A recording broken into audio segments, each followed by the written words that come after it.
Bonjour à tous, on est le 19 décembre et aujourd'hui je vous présente un recueil de contes incontournable pour tous les enfants francophones du monde. Ce sont les contes de la rue Broca de Pierre Gripari. Ici c'est illustré par Claude Lapointe et c'est aux éditions Grasset Jeunesse. Les contes de la rue Broca sont une série de contes que l'auteur, Pierre Gripari, a écrit en discutant avec deux enfants qui sont dans l'histoire. Les enfants de Papa Saïd, un épicier du quartier de la rue Mouffetard dans le quartier latin où il habitait à Paris.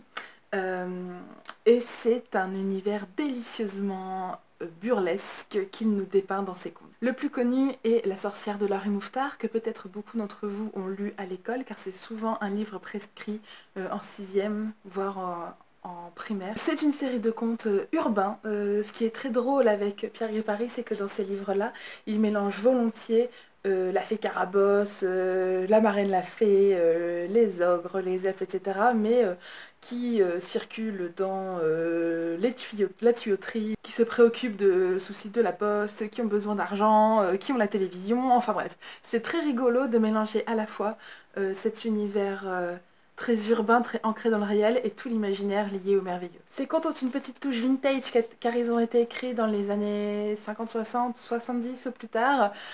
Du coup, il y a aussi ce petit côté où il n'y a pas les téléphones portables, où envoyer un courrier, ça prend des jours et des jours.